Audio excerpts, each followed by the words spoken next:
Hello दोस्तों, आज हम करेंगे मॉक टेस्ट। अगर आपको किसी भी एग्जाम को क्लियर करना हो और अपना सिलेक्शन पाना है तो टेस्ट देना बहुत ज़रूरी है, क्योंकि टेस्ट देने से पता चल जाता है कि एग्जाम का पैटर्न क्या है और एग्जाम किस तरीके से आता है और आप कितने समय में कितने क्वेश्चन कर सकते हैं और आप किस विषय में कमजोर हो ताकि उसकी आप बेहतर तरीके से तैयारी कर सको। तो चलते हैं पहले क्वेश्चन पर। और क्वेश्चन शुरू होते हैं हरियाणा करंट अफेयर से, क्योंकि एचएससी अपने एग्जामों में करंट अफेयर से क्वेश्चन पूछने लगा है। तो हरियाणा के किस शास्त्रीय गाय के नाम पर सौरमंडल में मंगल और बृहस्पति के बीच में एक छोटे से ग्रह का नाम रखा गया है?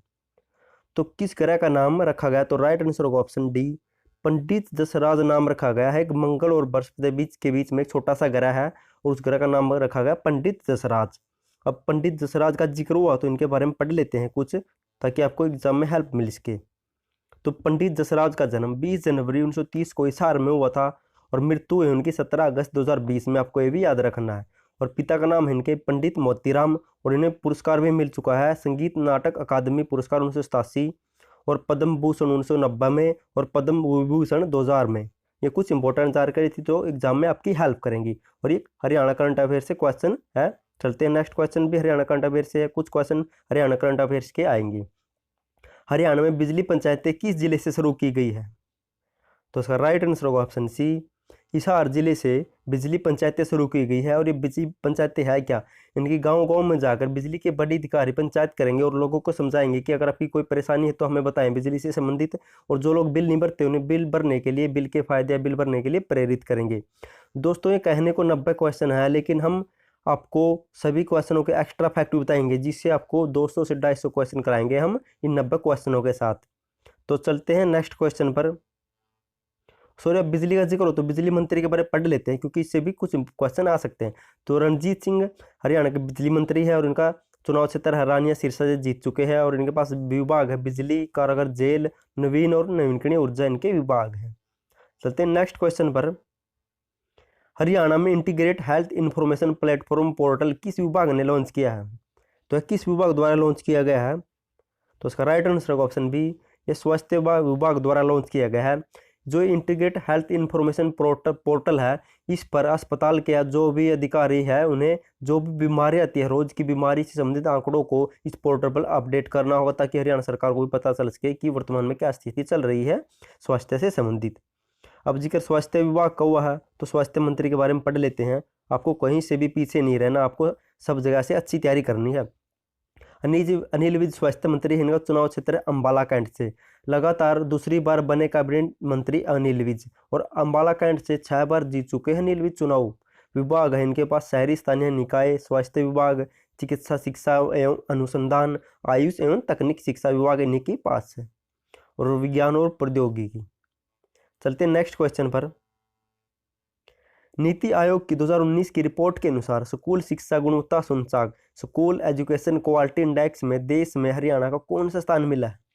तो हरियाणा को कौन सा स्थान मिला है? तो इसका राइट आंसर होगा ऑप्शन डी, हरियाणा को 11वां स्थान मिला है। स्कूली शिक्षा के स्तर में देश में हरियाणा को 11वां स्थान मिला है और पहला स्थान मिला है केरल को और सबसे नीचे रहा है उत्तर प्रदेश। और नीति आयोग की स्थापना 1 जनवरी 2015 को की गई है और हेडक्वार्टर है दिल्ली में, अध्यक्ष है प्रधानमंत्री और आयोजना आयोग का नाम बदलकर नीति आयोग रख दिया गया है। नेक्स्ट क्वेश्चन है, हरियाणा में सरकारी स्कूलों के विद्यार्थियों के लिए कौन सा पोर्टल शुरू किया गया है? तो हरियाणा के सरकारी स्कूलों के लिए विद्यार्थियों के लिए कौन सा पोर्टल शुरू किया है? तो इसका राइट आंसर होगा ऑप्शन ए, उम्मीद पोर्टल को शुरू किया गया है हरियाणा के सरकारी स्कूलों के विद्यार्थियों के लिए। ये इस पोर्टल से जो भी विद्यार्थी 10वीं या 12वीं के बाद किस विषय में चयन ले या किस विषय में आगे कोर्स करे जिससे उसकी लाइफ बेहतर या नौकरी पाने के चांस ज़्यादा, तो इनसे संबंधित उम्मीद पोर्टल पर जानकारी ले सकते हैं विद्यार्थी। अब जिक्र विद्यार्थियों स्कूल से संबंधित हो तो बोर्ड के बारे में पढ़ लेते हैं। Haryana school board of education की स्थापना 3 नवंबर 1973 चंडीगढ़ में की गई थी। 1981 में इन्हें भिवानी शिफ्ट कर दिया और चेयरमैन है जगबीर सिंह वहाँ के। चलते हैं नेक्स्ट क्वेश्चन पर। अब साइंस के क्वेश्चन शुरू हो गए, क्योंकि साइंस से भी पूछे जाते हैं। अच्छा, सी अब अपडेट हो चुका है। कल ही हरियाणा जी के पढ़ने से आपको कोई भी सिलेक्शन नहीं करवा सकता।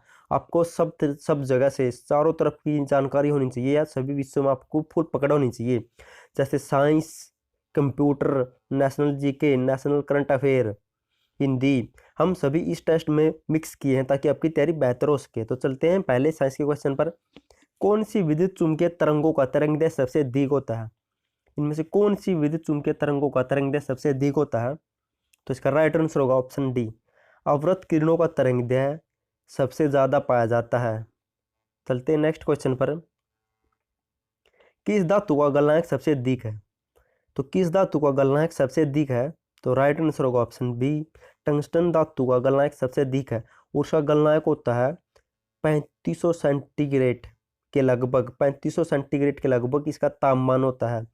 और बल्लभ, विद्युत बल्लभ में जो फिलामेंट बना होता है वो टंगस्टन का बना होता है और उसे डब्ल्यू से डिनोट किया जाता है, टंगस्टन को। और ये जो ओस्मियम है ये सबसे भारी धातु है, सबसे भारी धातु, आपको ये भी याद रखना है। चलते हैं नेक्स्ट क्वेश्चन पर। सबसे हल्की धातु कौन सी है? तो इनमें से बताना है कि आपको सबसे हल्की धातु कौन सी है। तो राइट आंसर होगा ऑप्शन ए, लिथियम सबसे हल्की धातु है और जो ओस्मियम है ये सबसे भारी धातु, आपको ये याद रखना है। और एल्यूमिनियम का ऐसा क्या है, तो बॉक्साइट से एल्यूमिनियम को प्राप्त किया जाता है। चलते हैं नेक्स्ट क्वेश्चन पर। ध्वनि की गति सर्वाधिक होती है, इनमें से ध्वनि की गति सबसे ज्यादा किस में होती है?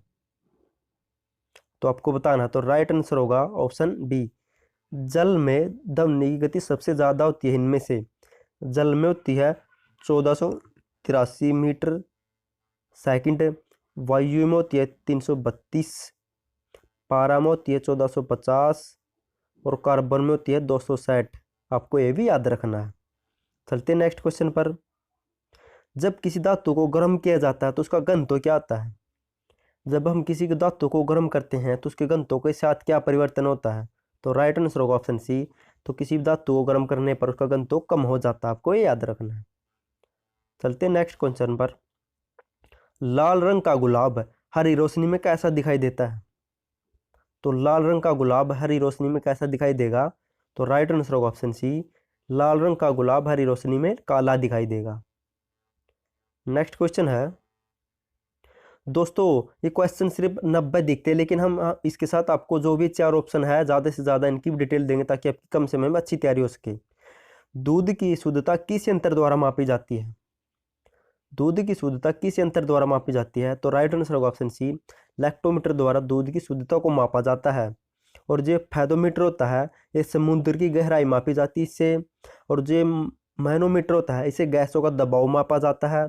और ये जो हाइड्रोमीटर होता है इसे द्रव के आपेक्षिक घनत्व को मापा जाता है हाइड्रोमीटर से। चलते हैं नेक्स्ट क्वेश्चन पर। और दोस्तों आप कमेंट करके जरूर बताना कि हमारे इतने क्वेश्चन आते थे या हमारे इतने क्वेश्चन ठीक है, तो मुझे पता चल जाएगा कि आपकी तैयारी किस लेवल पर पहुंच चुकी है। क्वेश्चन नंबर 13 है, डायनेमो का कार्य क्या है? तो डायनेमो का कार्य क्या होता है आपको बताना है। तो डायनेमो का कार्य क्या होता है? तो राइट आंसर होगा ऑप्शन बी, यांत्रिक ऊर्जा को विद्युत ऊर्जा में परिवर्तित करता है डायनेमो। और विद्युत ऊर्जा को यांत्रिक ऊर्जा में परिवर्तन करती है विद्युत मोटर, आपको याद रखना है। नेक्स्ट क्वेश्चन पर चलते हैं। टेलीविजन का आविष्कार किसने किया था? तो टेलीविजन का आविष्कार किसने किया था? तो राइट आंसर होगा ऑप्शन ए, J.L. वेड ने टेलीविजन का आविष्कार किया था। और ये जो मैकमिलन है इन्होंने बाईसाइकिल का आविष्कार किया था, इनकी बाईसाइकिल का, आप साइकिल भी कह सकते हैं, इनका साइकिल का आविष्कार किया था। और जेम्स वाट ने किया था स्टीम इंजन या वाफ इंजन का। और रुडोल्फ डीजल ने डीजल के इंजन का आविष्कार किया था, डीजल के इंजन का आविष्कार इन्होंने किया था। चलते हैं नेक्स्ट क्वेश्चन पर। हड्डियों और दांतों में जो रासायनिक पदार्थ विद्यमान रहता है उसे क्या कहते हैं? हड्डियों और दांतों में जो रासायनिक पदार्थ होता है उसे क्या कहते हैं? तो राइट आंसर होगा ऑप्शन सी, कैल्शियम फास्फेट कहा जाता है उनको, जो हड्डियों और दांतों में विद्यमान होता है। नेक्स्ट क्वेश्चन है, लोहे के पाइप जिससे पानी की सप्लाई की जाती है पर जस्ते की परत चढ़ाई जाती है ताकि जंग न लगे, इस परत को चढ़ाने की प्रक्रिया को क्या कहते हैं? जो भी परत चढ़ाई जाती है इस प्रक्रिया को क्या कहते हैं? तो राइट आंसर होगा ऑप्शन सी, इसे यशद लेपन कहा जाता है। जस्ते की परत को लोहे पर चढ़ाने को यशद लेपन कहा जाता है। और ये जो वैल्कनीकरण होती है, प्राकृतिक रबर को सल्फर के साथ गर्म करने की प्रक्रिया वैल्कनीकरण कहलाती है, आपको ये याद रखना है। नेक्स्ट क्वेश्चन है, क्वेश्चन नंबर 17 है, किस अम्ल का उपयोग निर्जलीकारक या डिहाइड्रेट एजेंट के रूप में किया जाता है? तो किस अम्ल का उपयोग किया जाता है? तो राइट आंसर होगा ऑप्शन बी, सल्फ्यूरिक अम्ल का प्रयोग डिहाइड्रेटिंग एजेंट के रूप में किया जाता है। और इसको तेजाब भी कहे जाते हैं, सल्फ्यूरिक अम्ल को तेजाब भी कहते हैं। उसका फार्मूला होता है H2SO4 सल्फ्यूरिक अम्ल का। और जो नाइट्रिक अम्ल होता है इसका इसे उर्वरकों के बनाने में प्रयोग किया जाता है, तो इसका फार्मूला होता है नाइट्रिक अम्ल का NHO3। आपको ये याद रखना है, कुछ इंपॉर्टेंट जानकारी। चलते हैं नेक्स्ट क्वेश्चन पर। विलय को विलयन से पृथक किया जाता है, तो किस विधि द्वारा विलय को विलयन से अलग किया जाता है? तो राइट आंसर होगा ऑप्शन बी, वाष्पीकरण या इवोपरेशन द्वारा विलय को विलयन से अलग किया जाता है। यानी कि कोई भी पदार्थ मिक्स है तो उनको अलग अलग करना तो वाष्पीकरण द्वारा किया जाता है। नेक्स्ट क्वेश्चन है, मनुष्य में ऑक्सीजन तत्वों की औसत मात्रा कितनी है? तो मनुष्य में ऑक्सीजन तत्व कितनी मात्रा में पाया जाता है? तो राइट आंसर होगा ऑप्शन बी, यह 65% ऑक्सीजन तत्व हमारी बॉडी या शरीर में पाया जाता है। नेक्स्ट क्वेश्चन है, पोटेशियम क्लोराइड को गर्म करने पर क्या होता है? जब भी हम पोटेशियम क्लोराइड को गर्म करते हैं तो क्या होता है? तो इसका राइट आंसर बताना है। तो राइट आंसर ऑप्शन बी, इसको गर्म करने पर ऑक्सीजन गैस निकलती है। जब भी पोटेशियम क्लोराइड को गर्म किया जाता है तो ऑक्सीजन गैस निकलती है। नेक्स्ट क्वेश्चन है, समुद्र के पानी से नमक निकालने में के लिए निम्नलिखित में से कौन सी विधि अपनाई जाती है? समुद्र के पानी से नमक को निकालने के लिए कौन सी विधि का प्रयोग किया जाता है? तो राइट आंसर होगा ऑप्शन बी, वाष्पीकरण विधि का। क्योंकि जब भी समुद्र के पानी को गर्म किया जाता है तो पानी तो भाप बनकर उड़ जाता है और जो नीचे है नमक बच जाता है। नेक्स्ट क्वेश्चन है, किस प्रक्रिया द्वारा तेल में वेजिटल घी में परिवर्तित किया जाता है? यानी किस प्रक्रिया द्वारा तेल को वेजिटल घी में परिवर्तित किया जाता है? कौन सी प्रक्रिया होती है? तो राइट आंसर होगा ऑप्शन ए, हाइड्रोजनीकरण प्रक्रिया के द्वारा वेजिटल तेल को घी में परिवर्तित किया जाता है। और यह प्रक्रिया 150 सेंटीग्रेड से लेकर 170 सेंटीग्रेड पर गर्म किया जाता है और इसमें से निकल धातु को गुजारा जाता है हाइड्रोजन की उपस्थिति में, तब तेल को घी में परिवर्तित किया जाता है निकल धातु की सहायता से। आपको ये भी याद रखना है। सिरके की प्रकृति अम्लीय किसके कारण होती है? जो भी सिरका अम्लीय है वो किसके कारण होता है? तो राइट आंसर होगा ऑप्शन ए, एसिडिक अम्ल के कारण सिरके की प्रकृति अम्लीय होती है। नेक्स्ट क्वेश्चन है, क्वेश्चन नंबर 24 है, पॉलीथीन का औद्योगिक उत्पादन किसके बहुलीकरण द्वारा होता है? तो पॉलीथीन का उत्पादन किसके बहुलीकरण के द्वारा होता है? तो इसका राइट आंसर होगा ऑप्शन सी, इलाइथिन के द्वारा पॉलीथीन का उत्पादन किया जाता है।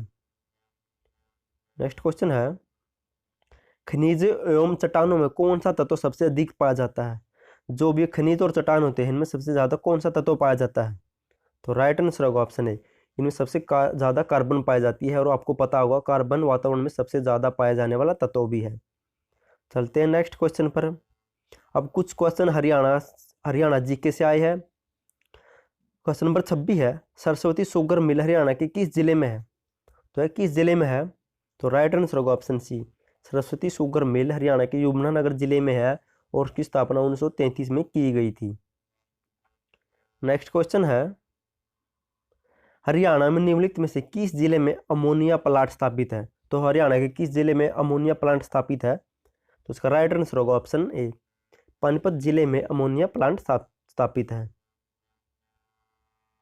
नेक्स्ट क्वेश्चन है, हरियाणा की कौन सी नहर दिल्ली में ओखला नामक स्थान से यमुना नदी से निकाली जाती है? तो हरियाणा की कौन सी नहर दिल्ली के ओखला नामक स्थान से यमुना नदी से निकाली जाती है? तो कौन सी नहर है? तो राइट आंसर होगा ऑप्शन सी, गुड़गांव नहर को ओखला नामक स्थान से यमुना नदी से निकाली जाता है। नेक्स्ट क्वेश्चन है, बू अली कलंदर शाह क्या थे? वे सूफी संत थे, लेखक थे, कवि थे या सिपाही थे? तो राइट आंसर होगा ऑप्शन ए, वे सूफी संत थे। और पानीपत में बू अली शाह कलंदर की एक कब्र वहाँ भी है, यानी कि कब्र भी पाई जाती है।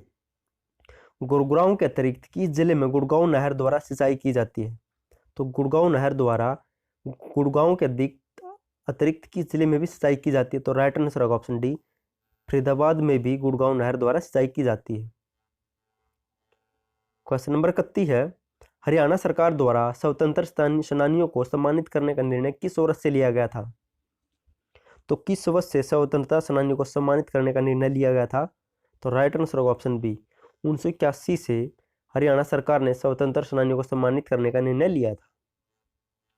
नेक्स्ट क्वेश्चन है, निम्नलिखित में से कौन हरियाणा राज्य का मध्यकालीन कवि माना जाता है? इनमें से हरियाणा का मध्यकालीन कवि कौन माना जाता है? तो राइट आंसर होगा ऑप्शन डी, बीरबान को हरियाणा का मध्यकालीन कवि माना जाता है, क्योंकि ये मध्यकालीन में प्रसिद्ध हो चुके थे। हरियाणा में शराबबंदी कानून कब लागू किया था? तो हरियाणा में शराबबंदी कानून कब लागू हुआ था? तो राइट आंसर होगा ऑप्शन ए, 1 जुलाई 1996 में शराबबंदी कानून लागू हुआ था, और तब मुख्यमंत्री थे बंसी लाल। आपको ये भी याद रखना। और बाद में इन्होंने 2 साल के बाद इस कानून को रद्द कर दिया था, क्योंकि इनकी सरकार गिरने वाली थी। नेक्स्ट क्वेश्चन है 34वां नंबर क्वेश्चन, हरियाणा में निम्नलिखित में से किस स्थान पर ताप बिजली घर स्थित है? तो इनमें से किस स्थान पर ताप बिजली घर स्थित है? तो राइट आंसर होगा ऑप्शन बी, फरीदाबाद में ताप बिजली घर स्थित है। नेक्स्ट क्वेश्चन है, हरियाणा राज्य में प्रत्येक गांव में बिजली पहुंचाने का कार्य कब पूर्ण हो गया था? तो यह कार्य कब पूरा कर लिया गया था? तो राइट आंसर होगा ऑप्शन बी, 29 नवंबर 1970 को हरियाणा में हर घर में बिजली पहुंचाने का लक्ष्य प्राप्त कर लिया था। नेक्स्ट क्वेश्चन है, कुचिपुड़ी नृत्य कहाँ आरंभ हुआ था? तो ऐसा भी कह सकते हैं कि कुचिपुड़ी किस राज्य का लोक नृत्य है? तो इसका राइट आंसर होगा ऑप्शन बी, कुचिपुड़ी आंध्र प्रदेश का लोक नृत्य है या राज्य नृत्य है। नेक्स्ट क्वेश्चन पर चलते हैं, ताजमहल की डिजाइन तैयार करने वाला वास्तुकार कौन था? जिसने ताजमहल को तैयार किया उसका वास्तुकार कौन था? तो राइट आंसर होगा ऑप्शन बी, उस्ताद ईसा लाहौरी का दो इसका डिजाइन, ताजमहल का डिजाइन करने वाला वास्तुकार था। नेक्स्ट क्वेश्चन है, सम्राट अकबर ने निम्नलिखित में से किस महल का निर्माण फतेहपुर सीकरी में करवाया था? तो उनमें से किस महल का निर्माण फतेहपुर सीकरी में अकबर द्वारा करवाया गया है? तो राइट आंसर होगा ऑप्शन सी, पंचमहल का निर्माण करवाया था अकबर ने फतेहपुर सीकरी में। नेक्स्ट क्वेश्चन है, कुतुब मीनार के पास स्थित लोहा स्तंभ किस राजा ने बनवाया था? जो भी कुतुब मीनार के पास ये लोहा स्तंभ है वह किस राजा ने बनवाया था? तो राइट आंसर होगा ऑप्शन ए, चंद्रगुप्त द्वितीय ने कुतुब मीनार के पास स्थित लोहा स्तंभ को बनाया था। आपको ये भी याद रखना है। और चंद्रगुप्त द्वितीय को विक्रमादित्य भी कहा जाता है, क्योंकि इन्हें यह उपाधि मिल चुकी है। और समुद्रगुप्त को भारत का नेपोलियन भी कहा जाता है। चलते हैं नेक्स्ट क्वेश्चन पर, स्वामी दयानंद सरस्वती ने किस समाज की स्थापना की थी? तो स्वामी दयानंद सरस्वती ने किस समाज की स्थापना की थी? तो राइट आंसर होगा ऑप्शन बी, इन्होंने आर्य समाज की स्थापना की थी। और कब की थी? 1875 में आर्य समाज की स्थापना की थी। और ब्रह्मा समाज की स्थापना की थी राजा राम मोहन राय ने 1828 में। और प्रार्थना समाज की स्थापना की थी केशव चंद के सहयोग से एम.जी. रनाडे और आत्मारंग पांडुराम ने, इन 3 लोगों ने प्रार्थना समाज की स्थापना की थी 1867 में। आपको ये याद रखना। और ये कुछ समाज नहीं थे, वैसे भी क्लब गलत दिया हुआ है। चलते नेक्स्ट क्वेश्चन पर, क्वेश्चन नंबर 41 है, केंद्र राज्यों के विवाद का संबंध भारतीय संविधान के कुछ अनुच्छेद में दिया है। यानी कि भी जब भी केंद्र और राज्यों के बीच में विवाद हो जाए तो वह अनुच्छेद किस में दिया गया है, संविधान के किस अनुच्छेद में इसका जिक्र है? तो राइट आंसर होगा ऑप्शन ए, अनुच्छेद नंबर 263 में केंद्र और राज्यों के बीच में झगड़े संबंधी विवाद को दर्शाया गया है। और इसमें प्रधानमंत्री एक परिषद का निर्माण करते हैं जो इन दोनों के बीच में झगड़े को समाप्त करता है। चलते हैं नए। और ये जो 243 है ये पंचायत राज से संबंधित है कि पंचायत राज का गठन होना चाहिए, ऐसे वैसे नगर पालिका के बारे में है। नेक्स्ट क्वेश्चन है, भारतीय राजनीतिक व्यवस्था की विशेषता क्या है? तो इनमें से भारतीय राजनीतिक व्यवस्था कैसी है, उनकी विशेषता क्या है? तो राइट आंसर होगा ऑप्शन डी, जाति धर्म और राष्ट्रहित भारतीय राजनीति की व्यवस्था। नेक्स्ट क्वेश्चन है, गोवा भारतीय गणतंत्र का हिस्सा कब बना था? तो गोवा भारत का हिस्सा कब बना था? तो राइट आंसर होगा ऑप्शन ए, 1961 में गोवा को स्वतंत्रता मिली थी और तब यह फिर भारत का हिस्सा बन गया था।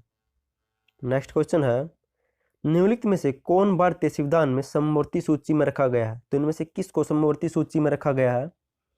तो राइट आंसर होगा ऑप्शन बी, जनसंख्या नियोजन और परिवार नियोजन को समवर्ती सूची में रखा गया है। ये भारत में अलग अलग सूची है, जैसे मौलिक अधिकारों को अमेरिका से लिया गया है, समवर्ती सूची को ऑस्ट्रेलिया से लिया गया है। ऐसी ही मौलिक कर्तव्य को रूस से लिया गया है। संसदीय प्रणाली को ब्रिटेन से लिया गया है। आपको ये भी याद रखनी है, इन्हें कहते हैं समवर्ती सूची। नेक्स्ट क्वेश्चन है, निम्नलिखित में से कौन भारत का लगातार 2 बार राष्ट्रपति बना था? तो इनमें से भारत का लगातार 2 बार राष्ट्रपति कौन बन चुका है? तो राइट आंसर होगा ऑप्शन बी, राजेंद्र प्रसाद भारत के 2 बार लगातार राष्ट्रपति बन चुके हैं और ये 26 जनवरी 1952 से लेकर 1962 तक 12 साल प्रधान भारत के राष्ट्रपति रह चुके हैं। नेक्स्ट क्वेश्चन है, साइंस के क्वेश्चन शुरू हो गए हैं। रक्त में ग्लूकोज की मात्रा नियंत्रित कौन करता है? यानी कि रक्त में ग्लूकोज की मात्रा को नियंत्रित कौन करता है, आपको ये बताना है। तो इसका राइट आंसर होगा ऑप्शन डी, इंसुलिन हार्मोन के कारण रक्त में ग्लूकोज की मात्रा को नियंत्रित किया जाता है। और एक ये विधि है, आपको इसके वैसे तो ये फुल ज़्यादा बड़ी आपको कुछ डिटेल में बता देता हूँ।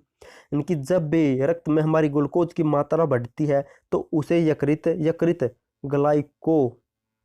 ग्लाइकोजन में परिवर्तित कर देता है और यह इंसुलिन हार्मोन के कारण ही यकृत काम करता है।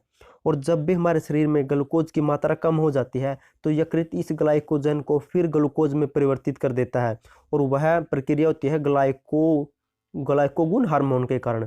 तो दो हार्मोन है, जो ग्लाइकोगन है ये बड़े लेवल को कम करता है और ये नियंत्रित करता है, आपको ये भी याद रखना है। क्वेश्चन नंबर 47 है, ऑक्सीजन है तो ऑक्सीजन इनमें से क्या है? तो राइट आंसर होगा ऑप्शन सी, ऑक्सीजन एक एंजाइम है। नेक्स्ट क्वेश्चन है, जैव प्रक्रम के अंतर्गत कौन आता है? तो जैव प्रक्रम के अंतर्गत कौन आता है? तो राइट आंसर होगा ऑप्शन डी, सभी। पोषण, उत्सर्जन और श्वसन सभी जैव प्रक्रम के अंतर्गत आते हैं। नेक्स्ट क्वेश्चन है, गोबर छत्ता किसके अंतर्गत आता है? तो गोबर छत्ता किसके अंतर्गत आता है? तो राइट आंसर होगा ऑप्शन सी, गोबर छत्ता मृतजीवी के अंतर्गत आते हैं। क्वेश्चन नंबर 50 है, इंसुलिन हार्मोन कहाँ से प्राप्त होता है? तो इंसुलिन हार्मोन को कहाँ से प्राप्त किया जाता है? तो राइट आंसर होगा ऑप्शन बी, बीटा सेल से। इनकी अग्नाशय में एक बीटा सेल होती है, वहाँ से इंसुलिन हार्मोन को प्राप्त किया जाता है और अल्फा सेल से ग्लूकागोन हार्मोन को प्राप्त किया जाता है और इंसुलिन की खोज की थी बेंटिंग ने, आपको भी याद रखना है। नेक्स्ट क्वेश्चन है, छाया में पनपने वाले पौधों को क्या कहते हैं? इनकी जो भी छाया में जन्म लेते हैं, पनपते हैं, उन पौधों को क्या कहा जाता है?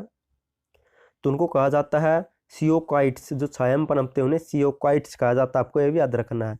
और ये हेलियोफाइट्स जो जल में जन्म लेते हैं, जल में पनपते हैं, उन्हें हेलियोफाइट कहा जाता है। और ये जो थियोफाइट्स होते हैं ये पौधों की प्रजाति होती है, यानी कि पौधों का वर्गीकरण किया जाता है, इन्हें ये पौधों के वर्गीकरण का प्रकार है। नेक्स्ट क्वेश्चन है, मनुष्य में मुख्य श्वसन अंग क्या है? तो मनुष्य में मुख्य श्वसन अंग क्या है? तो राइट आंसर होगा ऑप्शन ए, फेफड़ा मनुष्य में मुख्य श्वसन अंग है। और जो भी ये ट्रेकिया होती है ये कीटों या रेंगने वाले जैसे सांप, छिपकली, इनका श्वसन अंग होता है, आपको ये भी याद रखना है। नेक्स्ट क्वेश्चन है, निम्नलिखित में से कौन सी बीमारी श्वसन तंत्र से संबंधित है? तो इनमें से कौन सी बीमारी श्वसन तंत्र से संबंधित है? तो राइट आंसर होगा ऑप्शन डी, बी और सी, यानी कि टीबी और निमोनिया श्वसन तंत्र से संबंधित है क्योंकि इनका प्रभाव फेफड़ों पर पड़ता है और हमारे श्वसन तंत्र पर इनका प्रभाव पड़ता है और ये दोनों बैक्टीरिया या जीवाणु से फैलने वाली बीमारी है। नेक्स्ट क्वेश्चन है, उच्च रक्तचाप की अवस्था को क्या कहते हैं? यानी कि जब भी ब्लड प्रेशर बढ़ जाता है तो उसे क्या कहते हैं? तो उसे कहते हैं ऑप्शन सी, हाइपोटेनस, यानी कि हाइपर हो जाता है। और जब रक्त यानी कि ब्लड प्रेशर कम हो जाता है तो उसे कहते हैं हाइपोटेनस, आपको ये भी याद रखना है। नेक्स्ट क्वेश्चन है, मछली में उत्सर्जी पदार्थ क्या होता है? यानी कि जो भी मछली होती है इनमें उत्सर्जी पदार्थ होता है, क्या होता है? तो राइट आंसर होगा ऑप्शन डी, अमोनिया। उत्सर्जी पदार्थ अमोनिया होता है। इसके बारे में कुछ बता देता हूँ, यानी कि मनुष्य में उत्सर्जी पदार्थ होता है यूरिया और इसे मनुष्य को कहते हैं यूरिया टैलिज्म। यानी कि जब भी हम नाइट्रोजन को अमोनिया या यूरिया के रूप में बाहर निकालते हैं तो उन्हें कहा जाता है उत्सर्जी पदार्थ। तो मनुष्य में होता है यूरिया और मछलियों में होता है अमोनिया, आपको ये भी याद रखना है। इसकी कुछ लंबी डिटेल है, आपको डिटेल थोड़ा थोड़ा बता देता हूँ ताकि आपकी एग्जाम में हेल्प मिल सके। Current affair, national current affair से क्वेश्चन है ये। हाल ही में 49वां विजय दिवस कब मनाया गया है? तो हाल ही में 49वां विजय दिवस कब मनाया गया? तो राइट आंसर होगा ऑप्शन डी, 16 सॉरी ये दिसंबर है, 16 दिसंबर को 49वां विजय दिवस मनाया गया है आपको, और ये याद रखना है। नेक्स्ट क्वेश्चन है, क्वेश्चन नंबर 57 है, हाल ही में शाहीन हवाई युद्ध अभ्यास पाकिस्तान और किस देश के बीच में आयोजित हुआ है? तो शाहीन हवाई युद्ध अभ्यास पाकिस्तान और किस देश के बीच में आयोजित हुआ है? तो राइट आंसर होगा ऑप्शन सी, चीन और पाकिस्तान के बीच में शाहीन हवाई युद्ध अभ्यास आयोजित हुआ है। नेक्स्ट क्वेश्चन है, हाल ही में जस्टिस हिमा कोहली को किस राज्य की हाई कोर्ट का मुख्य न्यायाधीश बना है? तो जस्टिस हिमा कोहली किस राज्य की मुख्य हाई कोर्ट बनी है, मुख्य न्यायाधीश बनी है? तो राइट आंसर होगा ऑप्शन बी, उन्हें तेलंगाना राज्य की हाई कोर्ट का मुख्य न्यायाधीश बनाया गया है, हिमा कोहली को। नेक्स्ट क्वेश्चन है, हाल ही में किस देश ने 16 दिसंबर को अपना गणतंत्र दिवस बनाया है? तो किस देश ने अपना 16 दिवस को गणतंत्र दिवस मनाया है, और सॉरी स्वतंत्रता दिवस बनाया है? तो राइट आंसर होगा ऑप्शन सी, म्यांमार ने 16 दिसंबर को अपना स्वतंत्रता दिवस बनाया है। नेक्स्ट क्वेश्चन है, हाल ही में ड्रग कंट्रोल ऑपरेशन पर भारत और किस देश के बीच में द्विपक्षीय बैठक आयोजित हुई है? तो किस देश के बीच में हुई है? तो राइट आंसर होगा ऑप्शन सी, सिंगापुर और भारत के बीच में ड्रग्स कंट्रोल ऑपरेशन पर द्विपक्षीय बैठक आयोजित हुई है। अब कुछ क्वेश्चन ज्योग्राफी से है, निम्नलिखित में से कौन एक वलित पर्वत का उदाहरण है? तो इनमें से वलित पर्वत क्या है? तो राइट आंसर होगा ऑप्शन बी, हिमालय को वलित पर्वत की श्रेणी में रखा जाता है। पठारी क्षेत्रों में विश्व की कितनी प्रतिशत जनसंख्या निवास करती है? जो भी पठार होते हैं इसमें विश्व की कितनी प्रतिशत जनसंख्या निवास करती है? तो राइट आंसर होगा ऑप्शन सी, 9% जनसंख्या इन पठारों में निवास करती है विश्व की। नेक्स्ट क्वेश्चन है, भूकंप में धरातलीय तरंगे होती है, जब भी भूकंप आता है उनमें धरातल में आने वाली तरंगे होती है, उन्हें क्या कहा जाता है? तो राइट आंसर होगा ऑप्शन सी, उन्हें एल तरंगे कहा जाता है। नेक्स्ट क्वेश्चन है, नवीनतम पर्वतमाला कौन सी है? तो इनमें से नवीनतम पर्वतमाला कौन सी है आपको बताना है। तो राइट आंसर होगा ऑप्शन सी, यूराल पर्वतमाला नवीनतम पर्वतमाला है। हिमालय की उत्पत्ति किस भूसंतति से हुई थी? तो हिमालय की उत्पत्ति किससे हुई थी? तो राइट आंसर आपको शायद इसका तो पता होगा, बी है, थेटिस से हिमालय की उत्पत्ति हुई थी। चलते हैं नेक्स्ट क्वेश्चन पर। अब क्वेश्चन शुरू है कंप्यूटर के, और एचएससी कंप्यूटर से भी क्वेश्चन पूछती है पक्का। दोस्तों आप कमेंट करके जरूर बताना कि हमारे कितने क्वेश्चन ठीक पाए। क्वेश्चन नंबर 66 है, सीपीयू का मुख्य घटक क्या है? तो इनमें से सीपीयू का मुख्य घटक क्या होता है?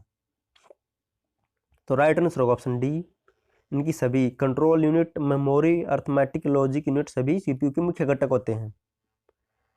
नेक्स्ट क्वेश्चन है, कंप्यूटर की अक्षमता, तो कंप्यूटर की अक्षमता कितनी होती है? तो राइट आंसर होगा ऑप्शन सी, कंप्यूटर की अक्षमता सीमित होती है। असीमित मत करना, कंप्यूटर की अक्षमता भी सीमित होती है। नेक्स्ट क्वेश्चन है, कंप्यूटर को किस प्रकार की बुद्धि की संख्या दी जाती है? तो कंप्यूटर किस प्रकार की बुद्धि संख्या दी जाती है कंप्यूटर को? तो right answer option B, computer को कृत्रिम बुद्धि की संज्ञा दी जाती है, क्योंकि यह मनुष्य के द्वारा बना हुआ है, इसे कृत्रिम बुद्धि कहा जाता है। मनुष्य की स्मरण शक्ति कंप्यूटर की तुलना में होती है। हमारी जो भी स्मरण शक्ति होती है उसकी वह कंप्यूटर की तुलना में क्या होती है? कम होती है, ज़्यादा होती है? तो राइट आंसर होगा ऑप्शन ए, सामान्य होती है। लेकिन मनुष्य की स्मरण शक्ति कंप्यूटर की तुलना में सामान्य होती है। नेक्स्ट क्वेश्चन पर चलते हैं। क्वेश्चन नंबर 70 है, मानव मन तथा कंप्यूटर में किसकी गति अधिक होती है? तो मानव तथा कंप्यूटर में किसकी गति अधिक होती है? तो राइट आंसर होगा ऑप्शन बी, मानव मन की गति कंप्यूटर से अधिक होती है, आपको ये याद रखना है। नेक्स्ट क्वेश्चन, अब क्वेश्चन हिंदी के शुरू हो गए हैं, और हिंदी भी महत्वपूर्ण रोल अदा करते हैं आपका सिलेक्शन पाने के लिए, क्योंकि हिंदी के 7 से 10 क्वेश्चन आते हैं जो आपका सिलेक्शन करवा सकते हैं और रुकवा भी सकते हैं, अगर आपको इसकी तैयारी अच्छी तरीके से नहीं की हो नहीं करते तो। क्वेश्चन नंबर 71 है, तत्सम तद्भव का कौन सा एक युग्म गलत है? इनमें से एक युग्म गलत है, तो इनमें से बताना है कि वह कौन सा गलत है। तो राइट आंसर होगा ऑप्शन डी, सेठ और श्रेष्ठ गलत है। हल्दी को संस्कृत में हरिदा कहा जाता है, अफीम को संस्कृत में अहिफेन कहा जाता है, अदरक को संस्कृत में अदरक कहा जाता है। और जो सेठ होता है इसे संस्कृत में श्रेष्ठ नहीं श्रेष्ठी कहा जाता है, ऐसे आएगा श्रेष्ठी। चलते हैं नेक्स्ट क्वेश्चन, गर का पर्यायवाची शब्द निम्न में से कौन सा है? इनमें से गर का पर्यायवाची बताना है कौन है। तो राइट आंसर होगा ऑप्शन सी, आल्य गर का पर्यायवाची होता है। जे उरग होता है ये सूर्य का पर्यायवाची होता है, और जो अनल होता है ये आग अग्नि का पर्यायवाची होता है। आपको ये याद रखना है। चलते हैं नेक्स्ट क्वेश्चन पर। क्वेश्चन नंबर 73 है, ई प्रत्यय किस शब्द से नहीं है? तो ई प्रत्यय किस शब्द में नहीं, इनमें से आपको बताना है कि ई प्रत्यय किस शब्द में नहीं लगा हुआ। तो राइट आंसर होगा ऑप्शन बी, चमेली में ई प्रत्यय नहीं लगा हुआ, ये मूल शब्द है, यानी कि इसमें किसी शब्द को जोड़ा नहीं गया बल्कि ये मूल शब्द है। नेक्स्ट क्वेश्चन है, उपकुल में कौन सा समास है? तो इनमें से बताना है कि उपकुल में कौन सा समास है। तो राइट आंसर होगा ऑप्शन सी, उपकुल में अव्ययवाही समास है, क्योंकि उपकुल में उप है और उप से अनेक शब्द माना जाते हैं, जैसे उपकार उपमान, तो अव्ययवाही समास है इसमें। अभ्यागत शब्द में कौन सा उपसर्ग है? आपको बताना है कि अभ्यागत में कौन सा उपसर्ग है। तो राइट आंसर होगा ऑप्शन सी, अभी। आपको ध्यान रखा इसमें अभी उपसर्ग है, आप अभ्य मत कर देना। जैसे प्रत्येक में प्रति उपसर्ग है, वैसे ही अभ्यागत में अभी उपसर्ग है। महोत्सव शब्द में कौन सी संधि है? तो महोत्सव शब्द में कौन सी संधि? तो राइट आंसर होगा ऑप्शन बी, इसमें गुण संधि पाया जाता है। गुण संधि पहचान है, अगर बीच वाले अक्षर पर एक मात्रा हो तो गुण, अगर यहाँ दो होती तो वह वृद्धि संधि होती। नेक्स्ट क्वेश्चन है, आनाकानी करना मुहावरे का सही अर्थ क्या है? तो आनाकानी करना मुहावरे का सही अर्थ क्या है? तो राइट आंसर होगा ऑप्शन टोल मटोल करना, यानी कि टोल मटोल करना आनाकानी करना। नेक्स्ट क्वेश्चन है, काव्यांश का एक शब्द बनाइए जिसके हृदय में ममता होती है उसे क्या कहते हैं? यानी कि जिसके हृदय में ममता होती है उसे क्या कहा जाता है? तो राइट आंसर होगा ऑप्शन, उसे कहा जाता है निर्मम। जिसके हृदय में ममता होती है उसे निर्मम कहा जाता है, जिसके हृदय में दया होती है उसे निर्दय कहा जाता है, और जिसको डर नहीं लगता उसे निर्भय कहा जाता है। आपको ये भी याद रखना है। चलते हैं नेक्स्ट क्वेश्चन पर। निर्वेद, निर्वेद में सताई भाव कौन सा है? तो उनमें कौन सा सताई भाव है आपको ये बताना है। तो राइट आंसर होगा ऑप्शन बी, निर्वेद में शांत रस पाया जाता है। नेक्स्ट चलते हैं क्वेश्चन, तय वर्ण का उच्चारण स्थान क्या है? यानी कि जो भी तय वर्ण होते हैं उनका उच्चारण स्थान क्या होता है? तो आप बोल के ही पता लगा सकते हैं। तय, थ, द, ये दांतों से बोले जाते हैं, तो इनका उच्चारण स्थान होता है दंत। आप ये क्वेश्चन भी रट लो। नाक कौन सा लिंग है? नाक कौन सा लिंग है? पुल्लिंग है, स्त्रीलिंग है? तो राइट आंसर होगा ऑप्शन बी, नाक स्त्रीलिंग है। आपको ये लिंग और पुल्लिंग की पहचान करने का बेस्ट तरीका है कि आप किसके आगे विशेषण जोड़ दो, जैसे अच्छा, अच्छी, मेरा, मेरी। जैसे नाक अच्छा है तो नाक अच्छा नहीं होता, नाक अच्छी है तो अच्छी स्त्रीलिंग है, तो नाक अच्छी स्त्रीलिंग है। नेक्स्ट क्वेश्चन है, समास कितने प्रकार के होते हैं? तो समास कितने प्रकार के होते हैं? तो राइट आंसर होगा ऑप्शन सी, 6। समास 6 प्रकार के होते हैं, अविभाव, कर्मधारय, बहुब्री, द्वंद्व, द्विगु और उत्तम पुरुष समास। क्वेश्चन नंबर 83 है, प वर्ग का उच्चारण स्थान क्या है? प, फ, ब, इनका उच्चारण स्थान क्या है? तो आप पढ़ के भी पता लगा सकते हैं, उच्चारण करके भी। इनका ओष्ठ यानी कि ओठ से बोले जाते हैं ये प, फ, ब। नेक्स्ट क्वेश्चन है, सोना कौन सा संज्ञा है? तो सोना कौन सा संज्ञा है? तो राइट आंसर होगा ऑप्शन सी, द्रव्यवाचक संज्ञा सोना, क्योंकि ये मटेरियल में आती है। अब क्वेश्चन शुरू हो गए इंग्लिश से, और आप इंग्लिश के क्वेश्चन में वीक हो सकते हैं। आप इसे कमजोरी मत मानना, आप थोड़े बहुत क्वेश्चन जरूर करके जाना, क्या पता तुक्का बैठ जाए और आपका सिलेक्शन 1 नंबर से रह जाए, तो आप 1 नंबर तुक्के से भी मिल सकता है। अगर आपने कुछ पढ़ी होगी तो, अगर आप बिल्कुल ही नहीं पढ़ोगे तो आपको 1 नंबर भी नहीं मिलेगा। तो कुछ क्वेश्चन कर लेते हैं, सिनोनियम बताना आपको इनमें से। पहला वलीस्लेट क्या होता है? वलीस्लेट क्या होता है? तो इसका वलीस्लेट का हिंदी मतलब होता है डगमगाना या हिलना। तो इसका आपको सिनोनियम है, समांतर बताना है। तो राइट आंसर होगा वेवर। वेवर माने भी होता है डगमगाना, हिलना या इधर उधर भटकना। नेक्स्ट क्वेश्चन है एक और सिनोनियम का। इम्पैपेबल क्या होता है? इम्पैकेबल क्या होता है? तो हिंदी में कहते हैं इसे निर्दोष या बेकसूर कहा जाता है, और उसका सिनोनियम होगा, तो आपको सिनोनियम बताना है। तो राइट आंसर होगा ऑप्शन इसका ए परफेक्ट, यानी कि पूरा, सिद्ध है, परफेक्ट है, कोई निर्दोष या कोई भी गुण या ऐसा वैसा नहीं है, इसे कहते हैं परफेक्ट। नेक्स्ट क्वेश्चन पर चलते हैं। अब आ गए अटोनियम। प्रपोजली इसे क्या कहते हैं? प्रपोजली का अंटोनियम क्या होता है? इसे कहते हैं हिंदी में जानबूझकर किया हुआ, जो मन से किया, जानबूझकर जो भी करते हैं, इसे मतलब होता है, हिंदी में अर्थ होता है। और इसका विपरीत बताना है, तो अनटेंशनली। तो इसका विपरीत होता है अनटेंशनली, यानी कि अनजाने में। नेक्स्ट क्वेश्चन है गुलिटी। गुलिटी क्या होता है? तो गुलिटी क्या होता है? गुलिटी होता है दोषी, जो दोषी हो उसे गुलिटी कहा जाता हो। तो इनोसेंट, बेकसूर या निर्दोष। अब आ गया वन वर्ड सब्स्टिट्यूशन, अनेक शब्दों के लिए एक शब्द। समथिंग दैट काजुज डेथ, यानी कि जो भी मृत्यु का कारण बनता है उसे क्या कहते हैं? ऐसा जो मृत्यु का कारण बनता है उसे क्या कहा जाता है? तो राइट आंसर होगा ऑप्शन बी, उसे फैटल या घातक कहा जाता है, जो भी मृत्यु का कारण बनता है। नेक्स्ट क्वेश्चन है ए पर्सन हु राइट्स डेकोरेटली, इनकी एक ऐसा व्यक्ति जो सजावटी से लिखता है, यानी कि अच्छी तरह से सजावट करके लिखता है, उसे क्या कहा जाता है? तो उसे कहा जाता है ऑप्शन ए, उसे कैलियोग्राफ कहा जाता है। तो उसे कहा जाता है कैलियोग्राफ, सुलेख, जो एक अच्छी सजावट के साथ लिखे उसे सुलेख कहा जाता है। दोस्तों आप कमेंट करके जरूर बताना कि आपने इतने क्वेश्चन ठीक थे, ताकि मुझे पता चल जाए कि आपकी तैयारी किस लेवल पर पहुंच गई, और आपके लिए आगे भी ऐसे मॉक टेस्ट आते रहेंगे। अगर आपको सिलेक्शन पाना तो मॉक टेस्ट देना बहुत ज़रूरी है। तो थैंक यू सो मच आपका टेस्ट देने के लिए या वीडियो देखने के लिए।